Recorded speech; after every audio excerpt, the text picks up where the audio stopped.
Okay, today I'm doing my presentation on robots in education. The two articles I found were in country or rural schools. I chose this because that was my major before I went to university studies. And I'm still kind of iffy about being a teacher, but I'm thinking about it as I finish up this semester. I might do it in 10 years, maybe 5 years. I just feel like I need a break from school in general. But anyway, I did also find some videos on how robots were used in education on YouTube, and one is about a robot that is teaching Finland students different languages than what they speak. And the teacher was saying that it was helpful. Another video was about a boy with a brain tumor. He uses a robot avatar, so he's got like a iPad that he can see his classmates on and communicate with. So in the actual classroom, they've got like this little, I don't know, maybe foot tall robot that sits on the desk. That's how the computer and the robot work together because this little boy cannot get out of the house. So I thought that was pretty interesting. And then I also watched another video of China doing $1 billion research study on students and how they focus, if they're focused and unfocused, and how to improve their grades. And it's something that the parents signed to get their kid into the #1 research school. So that those outcomes will be interesting. But back to what I researched. I researched about how companions help in rural schools. And I am trying to look at the screen and not look at my PowerPoint the whole time. So for my first presentation, I'm going to answer the questions of: can robots spark the interest in STEAM, which is science, technology, engineering, art, and math? Do they help the student socially and emotionally? Do they help students with disabilities and without disabilities learn? And can they help our generations of the future? So those are the questions I want you to think about as I go through what I've learned. So how could companion robots be useful in rural schools? They used iRobIQ and Paro, and so the Paro was helpful in science and technology, but it was also comforting to students who were sick in this research. Then iRobIQ was also another motivator and has applications on the stomach.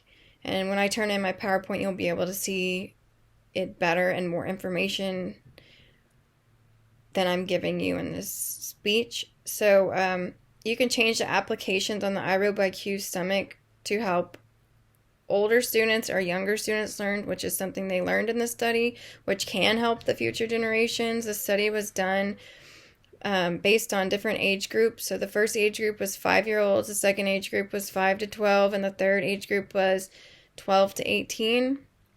And they asked them a bunch of questions, the students, the teachers, and the parents. And the teachers knew that the robots helped them with attendance, sick kids, and repeating exercises, especially for students who have autism, which is really helpful. So the teacher can keep teaching while the robot repeats the exercise or the questions for the students.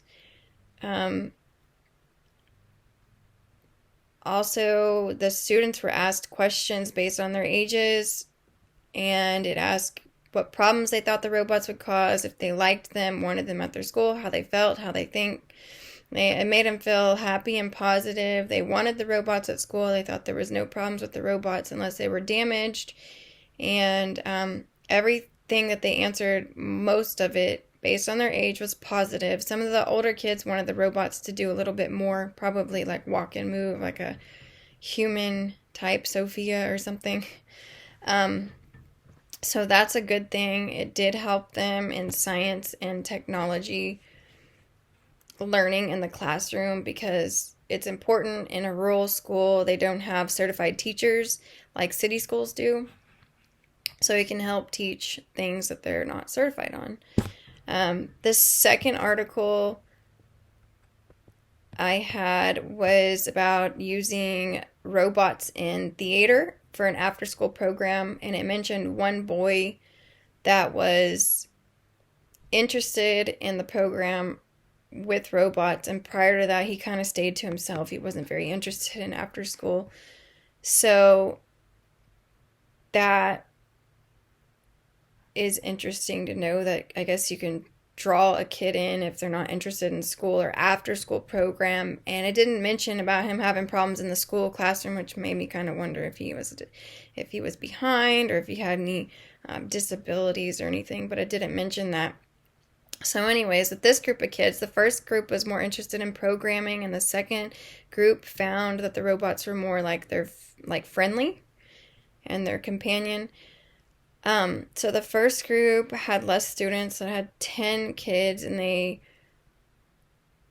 made an art figure, and they drew their story, wrote their story that they wanted to be the theater production or whatever. And then the researchers edited those stories for them. And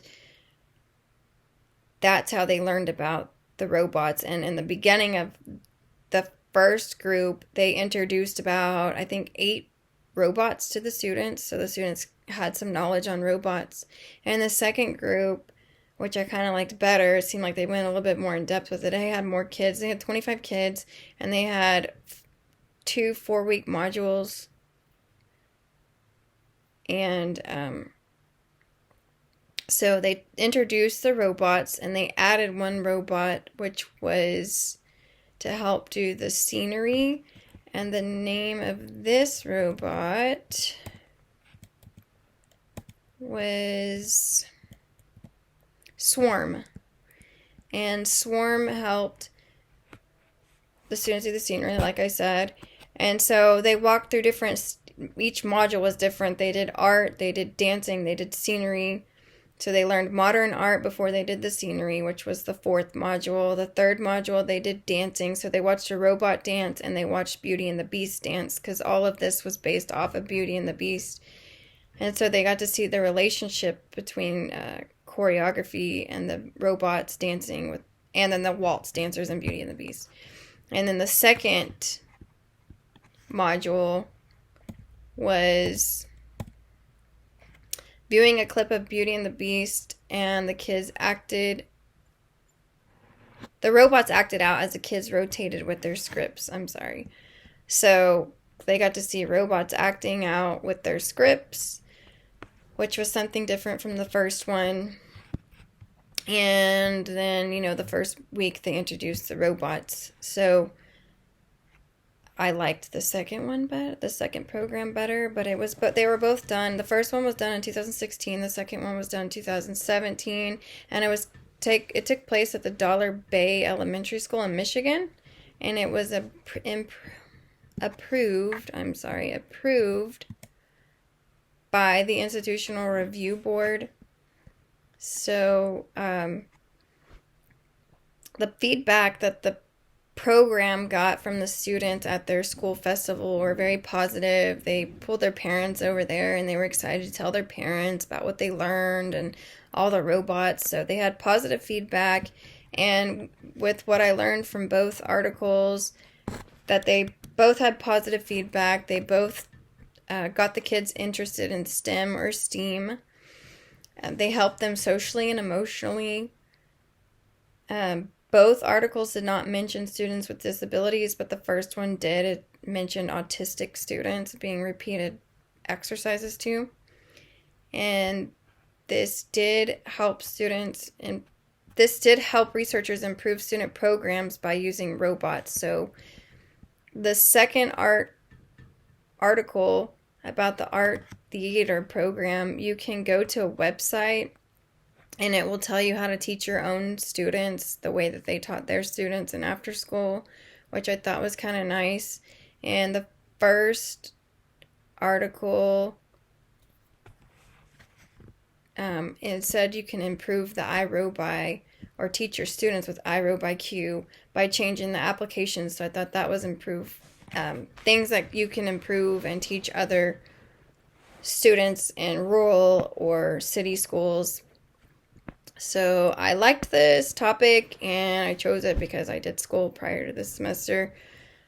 that's about all I have, and my biggest problem has been getting this to be 10 to 12 minutes long, and I think this is the first time it's been about 10 minutes. Thanks.